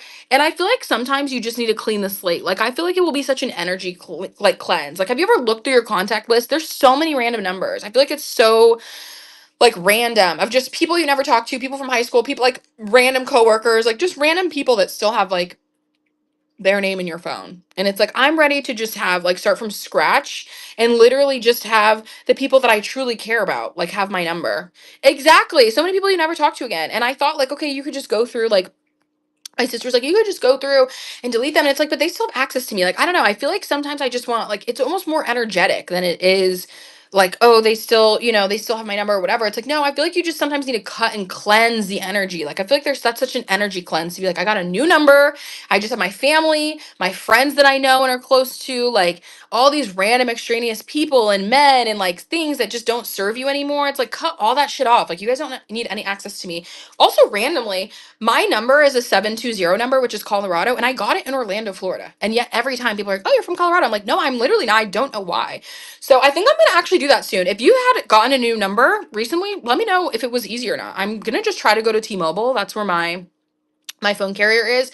And I guess I'll just ask them and see what you do because I have a brand new iPhone, but I'm like, I just want to get like a new number completely. And I want to not like, I want several people to no longer have access to me. Like, I like dozens actually. It sometimes, does it ever piss you off? Like, sometimes I get a message from randos and I'm like, I'm actually pissed off that you still felt like you could reach out to me. Because one thing about me, you guys, I'm not a blocker. I'm not going to block people. I don't care. I don't care enough to block. I really don't because I have discipline. I'm not gonna say shit to you. Like if you even if you did text me, I wouldn't say anything. Or like call me or whatever. I really am not that person. I think it's the Aries moon in me, or maybe the Libra is like, bitch, I don't care. And I also will not block you on Instagram because it's like I want you to see all the shit. Like enjoy. If you want to be toxic and look, oh honey, I'm gonna give you a show. I'm not somebody like if I don't want to see you, I'll unfollow you. You know, like I'm not gonna stalk your page. I'm not gonna do this. I will just unfollow you. And if I am gonna stalk your page, I'm gonna let you know, like with a screenshot or something. Like, hey, I saw this and I don't like it. Okay, so I think that's normal. I don't care about any of that, but it's the phone number that's different. I feel like the phone number is different because you can't. Like, I would have to block you, sort of a vibe. You know? Hi, my love. Are you guys blockers? You let me know. Do you guys block people? Because I really don't be blocking people's numbers or things like that. But like, I just think I'm ready for like a cultural reset. I'm like, I want this shit reset, period. I'm a blocker. Yeah, like I want a complete new number to where I don't even have to block any of you. You text my old line, it goes green. You're like, oh damn, bye. I also feel like people will reach out to me on Instagram and be like, oh, I texted you, da, da, da. And it's like, no, I want to be able to be like, you don't need my new number. Like so many people don't need my number. You don't need access to me like that. And that's on discernment. That's on getting older. Because I feel like when we're younger, we like give your number to anybody. And it's just, yeah, like, yeah, right. I don't block either. I just don't text them or text them back. But it's like, you know, men, you know, people, they always be trying it. Like they'll always come back. They'll always want to, you know, have you hear them out and blah, blah, blah, blah, blah, blah. I don't care. I don't care. I'm like, that is crazy. Okay. So, yeah. See you on my feed. I unfollowed so many people. You guys, so many people unfollowed me. I didn't realize it was going to cause drama, but I am somebody who almost challenges myself to delete people off of Instagram. How many Instagram followers do I have and how many people do I follow? Let's see. You want more. That is my Instagram. This is her. Follow her. I follow 400. Oh, this is my post. Just kidding. I have 839 followers or 1839 followers, whatever. 475. You guys, it is like a game. Every week I'm giddy. I'm giddy. How can I get that number down? Who can I unfollow today? So many people like from high school, college, just people I don't talk to. I'm not somebody who's going to stalk your life. Like if I do not speak to you, I've had friends that like, for example, I have one specific friend who I can think of. When the Israel and Palestine conflict really came to proliferation, I'm not getting into it. I'm not political, whatever. She was very upset that I did not speak on it. Mind you, at the time I was working for a fucking Israeli business. So I was like, what am I gonna sit here and say? Like, bitch, I also have to pay bills. As sad as that sounds, you can hate me, you can be mad. Like that was literally my livelihood. So I told her, I was like, listen, I can't like fight with you over it, but she was going in and out. Didn't talk to me for 6 months. Goodbye. You're canceled. I'm sorry. Like, I'm going to unfollow you. So I'm just not a glutton for punishment. If I don't want to see your shit, if I don't fuck with you, if I would not speak to you if I saw you in person, I'm not going to follow you on Instagram. Like, short of you being like a celebrity, obviously. But even then, Justin Bieber, I would speak to you in person. If I saw you randomly, though, and would not say anything to you, like, I don't feel like we have that vibe or rapport anymore. The fuck do I care about seeing what you and your life and your kids and whatever are doing? I don't, you know? So I think that's important. Like, block people, get rid of people, you know? Okay, sorry. I also saw you actually ask for advice. So let me get off my little stally. Other than having consistent shows, what else can I do to get more sales? Okay. That's a good question, honestly. Sales velocity is really interesting on Whatnot because, again, it's really not dictated by the show. Like some shows, I'll be like, oh, this is going to slay. Like I'm going to have so many sales, etc. And then it's like a low month. So, unfortunately, I would just say consistency really is the big one. Pricing is a huge thing. I still am trying to figure out pricing. Mind you guys, I've literally only been on Whatnot for 6 months. So it's not like a crazy amount of time. But I realized that like I had to find my sweet spot for pricing. You guys know for my curated shows, I typically charge like 12 or $16 depending on the item, like shirts, tops, etc. 12, and then like dresses, whatever, 16. And I came to that pricing based off of my own cost of goods times the almost like 30% or whatever, or not 30, 13% that Whatnot takes to get to that so that I made sure I was still profitable and making money. So you kind of have to understand like, okay, what is your cost of goods and really how much money do you want to make per item? Now, Whatnot is not the place where you're going to like max it out. You know what I mean? Like you're not going to make like 50, 50, 50 per item. Like a lot of people will try to not overcharge, but like max out profit per item. You just need to have a level of profit that you want to get to. And then make your pricing based on that. And truthfully, you just have to stand strong.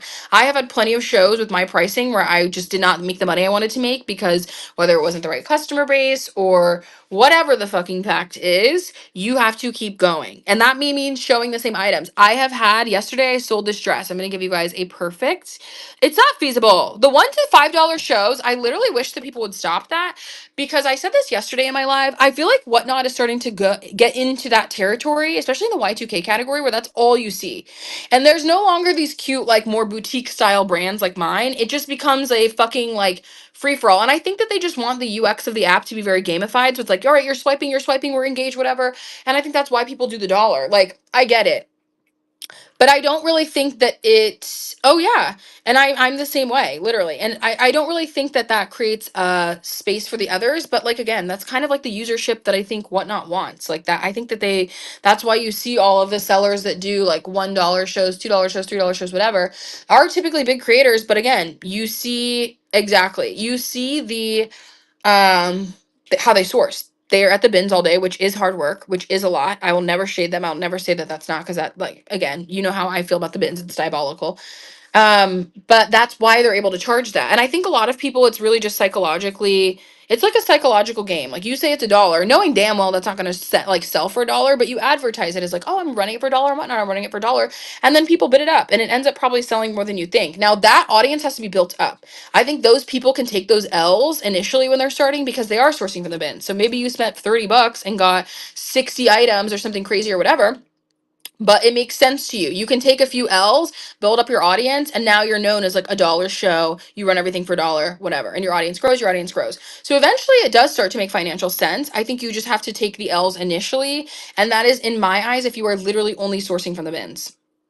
Some people do it again with like Girl Online gets like Italian designer, Euro designer, etc., and she still runs everything for like $2, I think, or $3, something. Correct me if I'm wrong.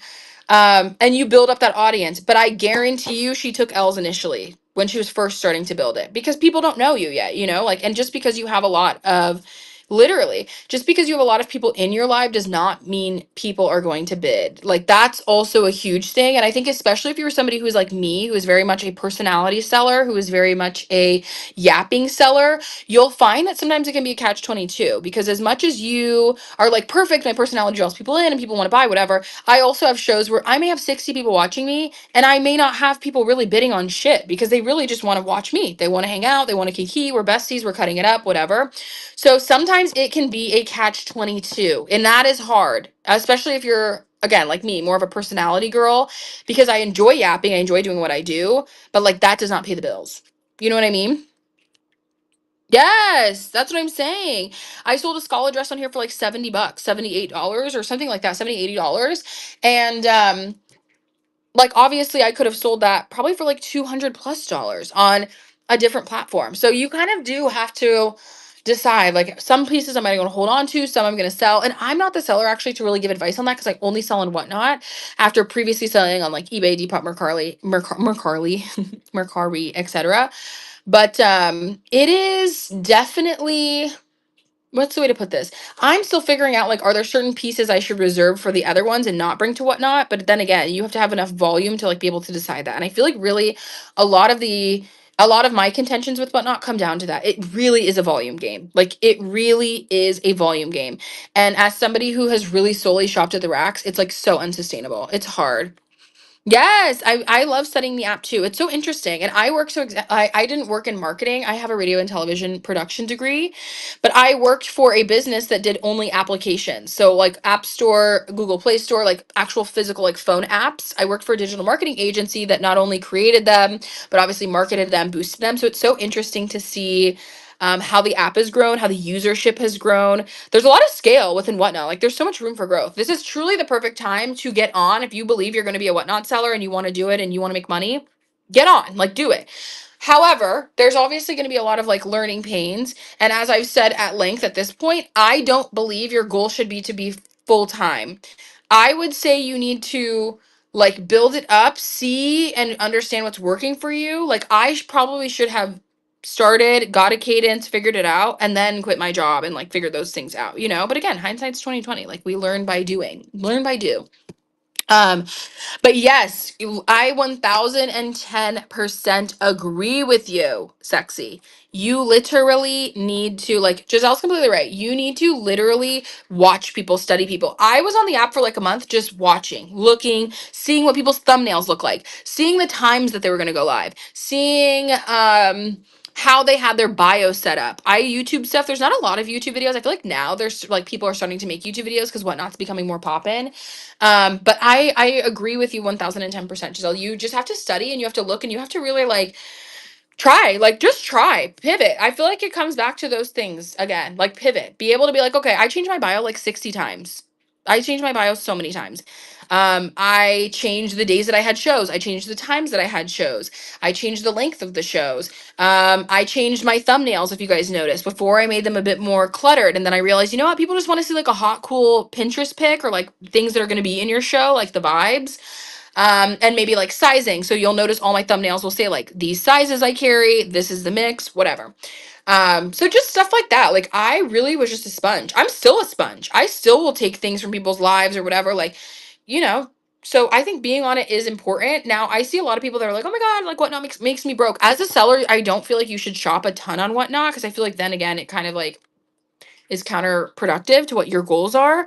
But I do think being like you can show support in other ways. Something I've really tried to do because frankly I don't have the money to like incessantly shop on Whatnot. Obviously, this is my full-time job, but I really do try to like show up for your guys' lives. So if you guys DM me a show, I've had several of you guys DM me like I'm having a show this day or whatever. I'll pop in. I will shout you out. I'll try to like just be as vocal and active and engaging as you can, even if you're not going to like purchase from somebody. I think that can still be really helpful. Like this is exactly. This is definitely a huge community-based app. Like it really is a mix of social and um it's like eBay and Twitch had a baby. So like the Twitch aspect where people are social and they want to see and they're engaged and they want it to be kind of gamified in that way and like they want it to be fun, but also eBay, it's a marketplace at the end of the day. Like it is predicated to be a sales marketplace. So it's interesting in that way, but you do have to always nurture like the social community aspect. So whether that's doing raid trains, whether that is raiding people after your show, that's a huge one. I always raid after my show. Just being in other sellers' shows. Sometimes I'll moderate for other sellers or offer if I see like, okay, you have a lot of people in here, whatever. I've had people do that for me as well. And I think that all those things can be ways to show support. And that is really important here. The community here is so sweet and like kind. So many people do chats like this. So many people will help you with pricing. A lot of people, when I was having issues with wholesale, would be like, this is what I do for wholesale. This is da da da. So people will help. It's just closed mouths don't get fed. If you don't ask, if you don't show up, if you don't put in the effort, like don't sit here and ask me. And that's why I'll give all the resources until I'm blue in the face. I will fucking tell you guys the exact stores I go to, where I shop, what I pay, whatever, because 90% of people won't ever do shit with it. And that's kind of where I'm like, you just have to take action. Like power of pivot, queen. Start somewhere, and when that doesn't work, iterate. Try something else. You know, you had a show yesterday and you were on for an hour, you sold only 3 things, but you still have a full rack of clothes. Bitch, go live today. Go live at 8 p.m. You know, maybe you tried it at 11 and you didn't sell much. Go live at 9 p.m. and see if you sell more. Okay, that didn't work. Tomorrow I'm gonna switch in a few different pieces or whatever, mix it up, and I'm going to do that, or I'll try different pricing. Like I think you just have to keep iterating and going. There's really like no rhyme or reason. Like I'm not there's nothing special about me. There's nothing special about any other creator on here besides the fact that they just keep doing. And I feel like that's with a lot of things in life actually. I'm kind of passionate about that. And I think that's my Aries moon. Like I've never been afraid of failure. I've never been afraid of success, but I've also never been afraid of like falling on my face. Like I think just like ASAP Rocky said, it's fucking not cool not to try. Like, since when did it become not cool? Or since when did it become cool to not try? Like, I'll always try. Yes. Shout out to the Aries moons. I'm telling you. I feel like we go through a lot emotionally. We are the first of the zodiac. So we definitely are the most infantile of moon signs. I've had to heal a lot of those patterns. But if there's something that we're going to get done, we have such a good innate belief in ourselves. I feel like an Aries moon really does have a nice placement emotionally of like self confidence and awareness, and also like a personal conviction to get shit done. Like, I've never been somebody who's like, oh my God, how am I going to do this? Whatever. There's a will, there's a way, baby. You know, it's all coming towards me. That's also the Sag rising in me. Sagittarius is ruled by Jupiter, you guys, and Jupiter is such a beautiful planet. of expansion, of abundance, of all the things. And I feel like that's really innate to my core. Like I genuinely believe, and I feel like I've always believed this, that I'll be successful. I don't know how, I don't know when, I don't know where, I don't know why, I don't know. It's coming, it's working its way towards me. And I totally believe that. See, yeah, Sagittarians are so like, I love Sagittarius as a sign. I don't know. There's something so prolific and majestic about it. I mean, obviously half horse, half man. Horses are extremely majestic creatures. It's so interesting. I'm triple water girl. The watering of it all. The water of it all. But yes, just do it is for real in Aries mantra. 1010%. I love Sagittarius's. Shout out my girl Nicki Minaj, okay? For real, she holds it down for all the Sages. And she's like, I think a triple Sag or something crazy. A Scorpio moon is such a crazy placement. I love Scorpio moons. So one of my best friends, the one who I was telling you guys earlier about that's pregnant again, she's a Leo sun, Capricorn rising, Scorpio moon. And she really is that girl. Like, I love her so down. She's so loyal. She's so driven. Like, I love talking about how much I love my friends. Like, literally. It brings a smile to my face. It brings me some sort of insatiable joy where it's like, I just love the girls in my life that really support me, the fly ass bitches that hold me down. I'll always be 10 toes down for you. You know what I mean? I love that. That's something I'm very grateful for. As much as I don't have as many friends here in Dallas, you guys, and that's a Libra, period. As much as I am like new and don't have friends in Dallas, I constantly have to remind myself and reiterate, like I have so many amazing, beautiful friends that I met when I was either in college in Florida or like even before that, like living in Wyoming when I was younger. That I'm so grateful that I have such deep, like layered friendships. I sometimes think about the women or other people. It doesn't have to be gendered. That'll be like, I don't have friends or it's hard to meet friends. And you look at it and it's like, you don't have any friends like longer than 5 years. Like, that's kind of a red flag to me because what's the tea? I have a lot of long term friends that I've had for years and years and years. And I've had some that have also fallen off. So, like, I'm not saying that losing friendships is bad, but I do feel like if you look up and you don't have any like year long, like years, plural long friendships, that's a little bit of a red flag. Like, maybe that might need to be a little bit of an inner work. And I've had to do the inner work too. But I do think that's important to sometimes say, like, I needed to reiterate to myself because I was feeling a little bit of lack here in Dallas. Like the other day, I was like, I want to go. I wish I had like a friend I could call and have coffee, like a simple friend, like let's go grab a coffee, girl. Let's do da da da da. But I had to reframe that to be like, I'm so grateful one, I get to spend so much time with myself and really pour into myself and do all the things I want to do. And also look at this community I have right here in this phone. Like whether it's you guys, whether it's like my friends and family that have known me. So it's like I need to be I know. Wait, I saw your message too. I promise I will respond. I'm like, I told you guys when I'm not live, I'm like not on whatnot, but I promise you after this live, I will respond back because I did see that you messaged me, Queen. And it's just like, I love that. Like, I think we should always have gratitude for that. So I am really grateful for like the women and the long term friends in my life. Shout out to my friend Max too. I don't think he's on the live anymore, but like just people I've known for like 5, 6, 7+ years where I'm like, wow, like that really, those friendships mean a lot to me. Relationships mean a lot to me. And obviously that's a Libra thing, but yes, the three of us should have a meetup. I was supposed to do a Dallas group, you guys, also side T. I'm still gonna do that because I remember I took a screenshot. So I will make a Dallas group. You have my word, locked in today, just to like put us all in there.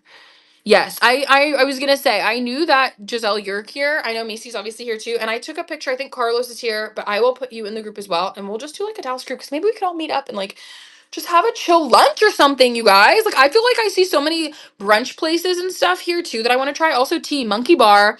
I saw Monkey Bar has a new rooftop that's like in the design district here, and I'm dying to try that. So maybe that's our first little kiki. It's like their whole rooftop on top of this hotel. So it's like actually kind of big. I've never been to the Monkey Bar that's in Highland Park, but I've heard like I feel like again it's all the rave. I see it all over TikTok. So maybe we do a little thing. I will put the group chat together today, you guys, and maybe we can plan something for like later this weekend or like early next week or something, and we could just do a little like happy hour Dallas meetup. I would love that. That would be so much fun. But yeah, I think I'm just trying to reframe that. It's very interesting, like making friends as you get older, but it is what it is. Yes. Wait, are you in Dallas too? Let me take a screenshot because I'll add you to our group. We're gonna do a little Dally group. Okay. Screenshotted. You will be entered into the club. Are you more of a Leo or a Virgo? Wait, are you a Virgo? I feel like I'm more Leo, but that's it. Wait, are you a Virgo or a Leo? When is your birthday, Jennifer? Yes, let's do it. I'm a cusp. Wait, I don't believe in cusps, T. I feel like you are the sign that you were born into. That you are born into. Wait, 823, is that a Leo? Is that a Leo? I thought it was, is that a Virgo? I think it's a Virgo. right? 823 is a Virgo. Yeah, I was gonna say I think it's a Virgo because my friend Max is 828, and he is definitely a Virgo king with a lot of Libra placements. I love Virgo women though. Honestly, my mom's a Virgo, determined, sociable, analytical, intellectual, intelligent women, like truthfully, hardworking. I love Virgo women, truthfully. Like I love earth signs down, but I think it's because I have a lot of fire in my chart. I'm a Libra sun, which is fab. Wait, everybody says T on Virgo men, and I love Virgo men. My best guy friend is a Virgo, but we don't, obviously, he's platonic. I don't date him. So maybe it would be different if we were dating. And we always do tell each other, like, we could not date each other. I feel like we would be too, I don't know. He's a Libra moon, and I'm an Aries moon. So I feel like that is like a, you know, yes, I was gonna say platonic Virgo men I love. I have two male Virgo friends who I feel like they're like great guys, but again, I've never dated them. I don't know. The only signs that I've really dated you guys was Cancer, Capricorn. I love a Capricorn down, but sometimes I don't know. My dad's a Capricorn, so sometimes I'm like, you reminding me a little too much of my dad right now. They be a little bit they be a little bit selfish. Y'all Capricorns can be a little bit selfish now. I'm gonna say it. You guys are fab. I'll give you this. But no, you guys are fab. I do love I do love earth signs. You know I love Capricorns. But Capricorns are very no nonsense. So if they don't want to do shit, they're not doing it. So even I feel like as a partner, you have to be, I'm a Libra. I'm very about balance. So I'm like, all right, you have to do, I have to do things I don't want to do sometimes for my bae. You're gonna have to do it. My Capricorn was like, I'm not doing that. I don't like that. I don't want to do. Yeah, I'm like, what? 6.5 years. Fabulous relationship. Great man. Still great friends to this day. And he's a double Capricorn stellium. He has 6 Capricorn placements, you guys. It's rough. Capricorn Venus, Capricorn Mars, Capricorn Sun, Capricorn Jupiter. Like, the man has 6 Capricorn placements. Yes, baby. He was Capricorn down. Pisces rising, Gemini moon. So I feel like he had all of like the stereotypical placements that people would be like, oh my God. Like, but I loved it. As an air sign, like a Gemini moon is one of my favorites because I just feel like, I don't know. I love the intellectualness. I love how like they're so intellectualized about their emotions. They're very good communicators. Like, but it's 104 now.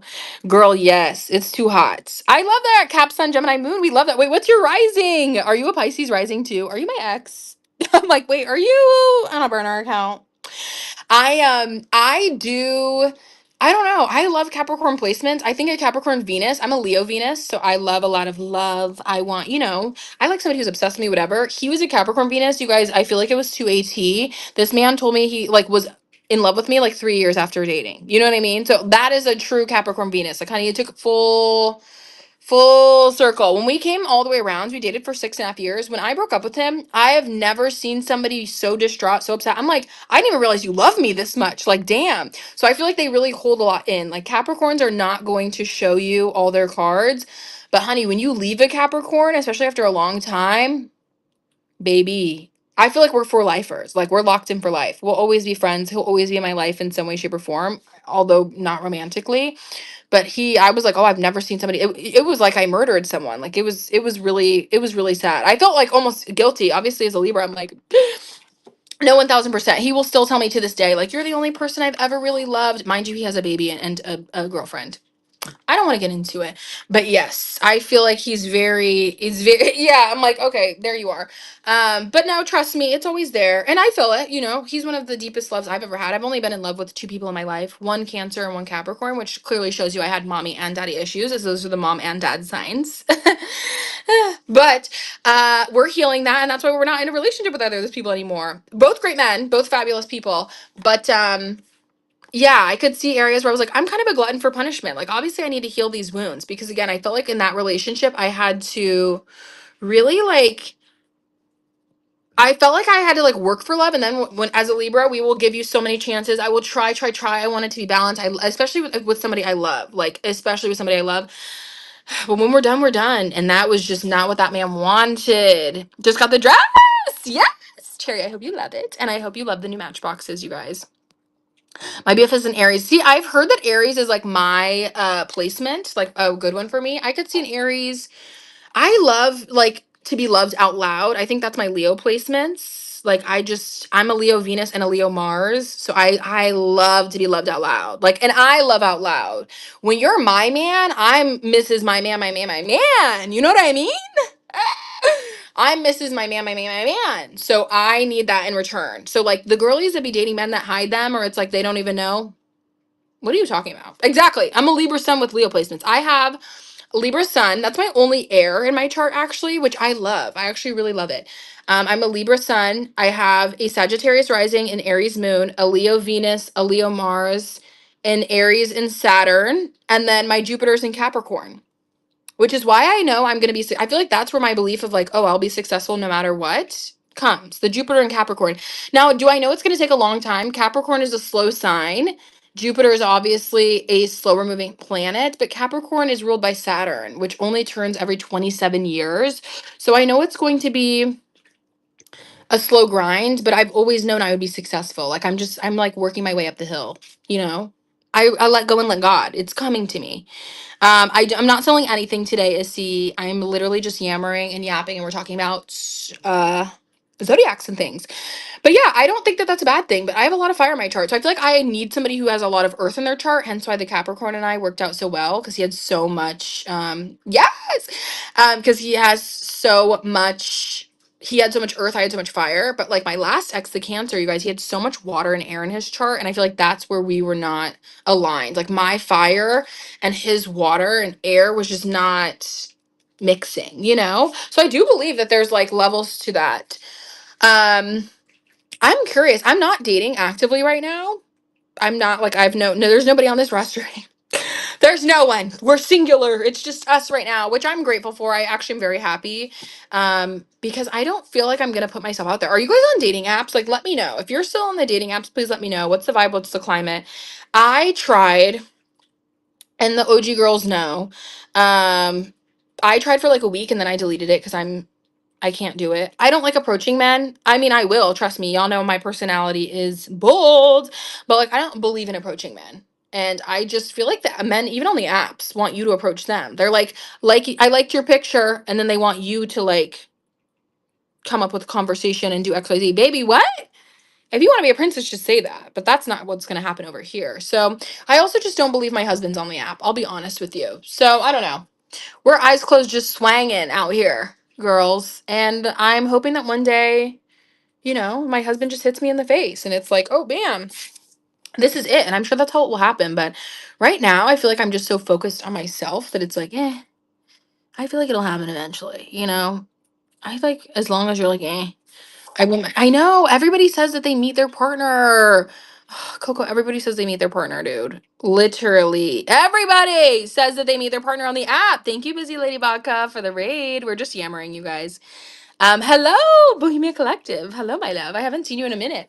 I don't know. If you met your partner on the app, put it in the chat and let me know if it's a successful story. Any app, and I don't care. Or online. Like, for example, my mom, you guys, listen to how tea this is. My mom met my dad in the classified ads. Like, do you remember in the newspaper when they would like have classified ads? So that was like their app dating. And my mom was like, I used to tell her how weird that was.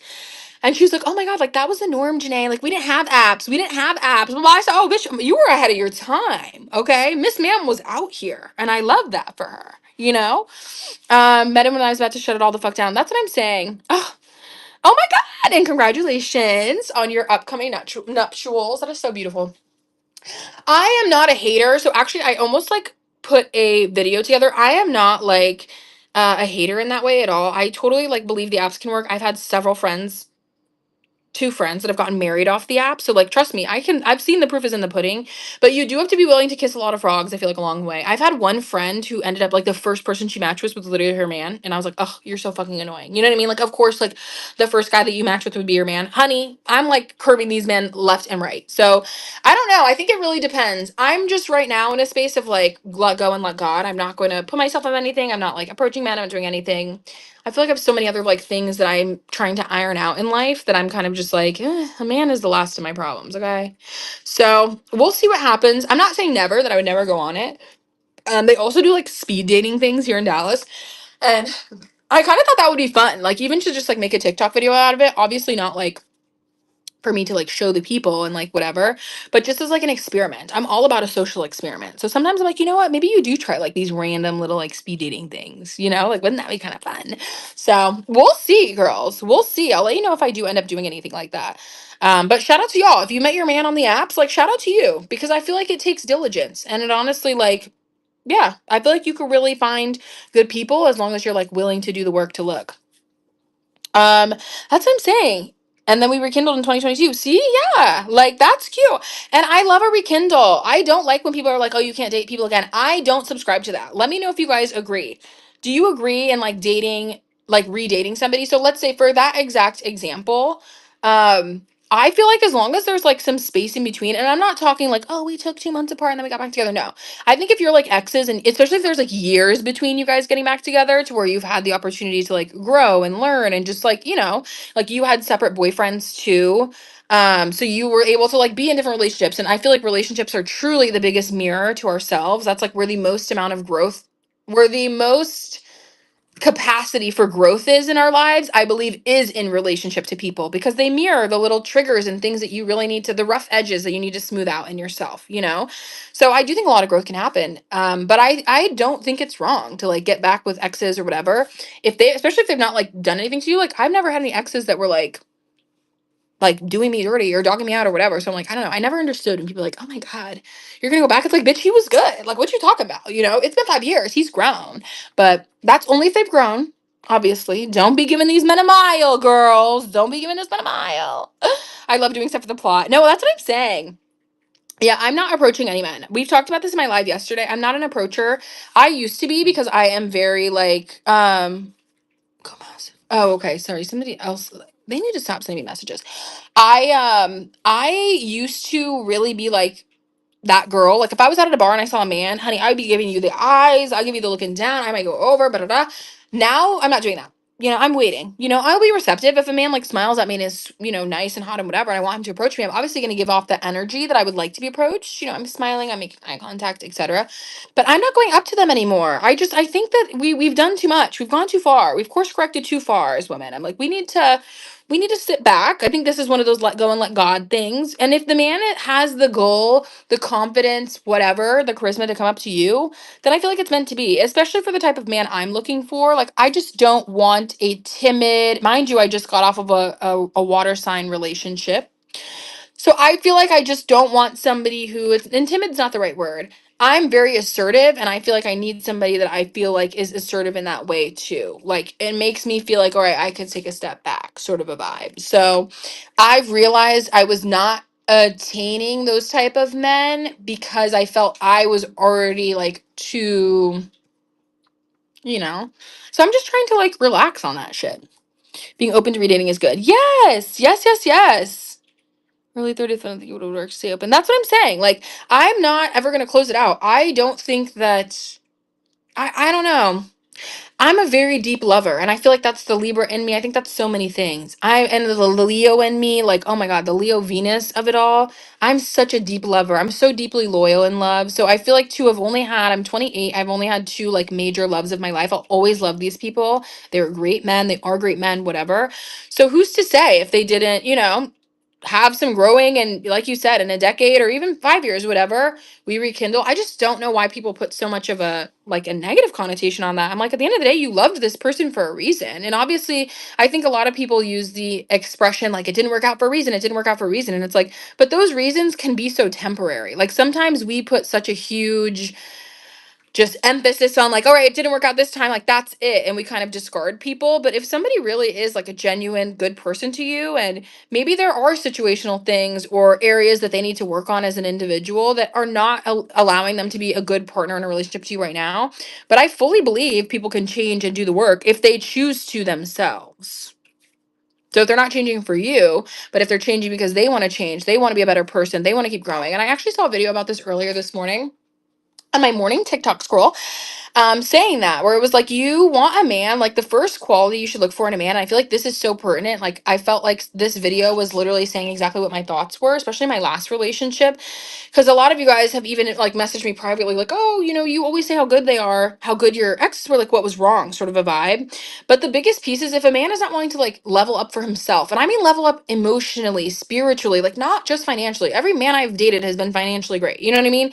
But it's like if you don't want more for yourself in that way of your growth, how can I be a better not only partner but like brother and son? And am I showing up for my friends? Am I being a good like mentor? Like what ways am I trying to spiritually grow? If those things are not on the forefront of this man's mind, like that should be the first step. And I think those are really, really important, more than money, more than like what job he has and da da da da. Yeah, that's underrated. I feel like that is a very underrated thing. Yes. Oh my God. I always say this, like me and my first ex always say that we're star-crossed lovers, the Capricorn, because I feel like it's just always wrong timing. Like I think he's a great person. We have always been just very close, like good friends, even after we dated, even after like having different relationships, whatever, like completely platonically too. Like it's never like crossed a weird line.